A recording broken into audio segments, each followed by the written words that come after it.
नमस्कार दोस्तों, आज की यह कहानी आपके भरोसे, धोखे और आत्मनिरीक्षण के बारे में है।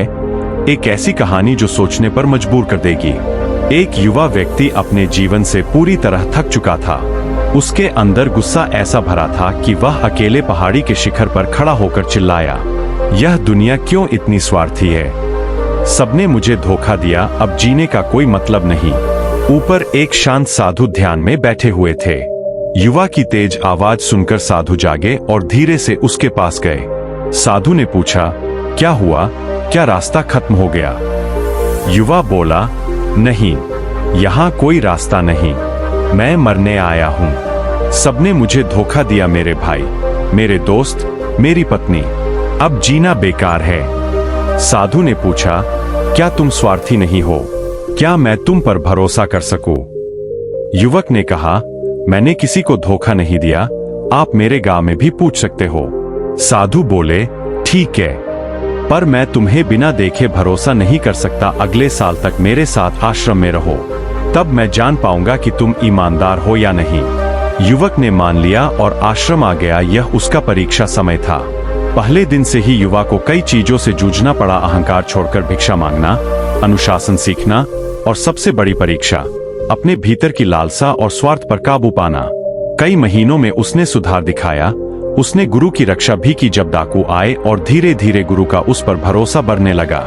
गुरु ने कहा, तुम मेरे पुत्र जैसे हो, आश्रम का संचालन तुम संभालो। युवक के अंदर अब लालच और अवसर की ललक उभरने लगी। आश्रम का पूरा नियंत्रण पाने की चाह ने उसके मन में अंधेरे ख्याल भर दिए। उसने गुरु को हर तरह से हटाने के तरीके सोचे। नदी में धक्का देना, गोली मार देना, पर हर बार वह रुक जाता क्योंकि कोई न कोई बाधा याद आता। फिर उसकी नजर उस मटके पर पड़ी जिसमें गुरु ने कहा था झर रखा है, और उसने ठान लिया कि यही रास्ता सही रहेगा। रात में उसने चुपके से मटके का झर निकाल लिया और भोजन में मिला दिया। वह अपने कामयाब होने के विचार से अंदर से खुश था। पर सुबह जब सब जागे, गुरु अचेत मिले। आश्रम में शोक छा गया। युवक को लगा उसकी योजना सफल हो गई। पर तभी एक बुजुर्ग साथी चुपके से आया और गुरु के लिए औषधि दे दी। गुरु फिर सजीव हुए। सबने देखा और युवा का मन कांप उठा।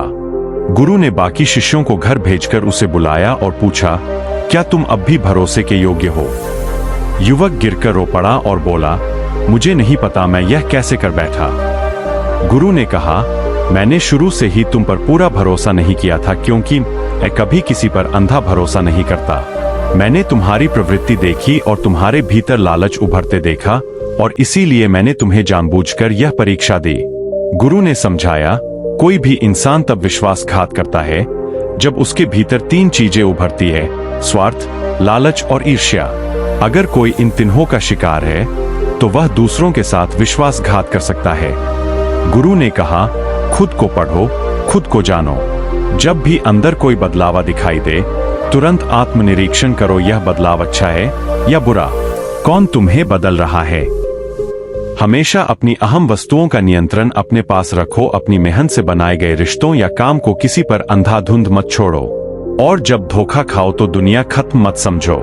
धोखा एक सिख है जो तुम्हें सतर्क और समझदार बनाता है। दोस्तों, धोखा दर्द देता है, पर वह आपकी पूरी दुनिया नहीं है। खुद को अकेला समझना, हर किसी पर शक करना, यह समाधान नहीं। अपने भीतर झांकिए, सीमाएं तय करिए और अपने सबसे अनमोल चीजों का नियंत्रण अपने पास रखिए। रिश्तों में समझदारी और सावधानी अपनाइए, और जब किसी ने धोखा दिया हो उसे सीख मानकर आगे बढ़िए। अगर आपको यह कहानी अच्छी लगी हो तो वीडियो को लाइक कीजिए, चैनल को सब्सक्राइब कीजिए और कमेंट करके बताइए, क्या आपने भी किसी ऐसे धोखे का अनुभव किया है जिसने आपको बदल दिया। धन्यवाद। अगली बार फिर मिलेंगे एक और प्रेरक कहानी के साथ।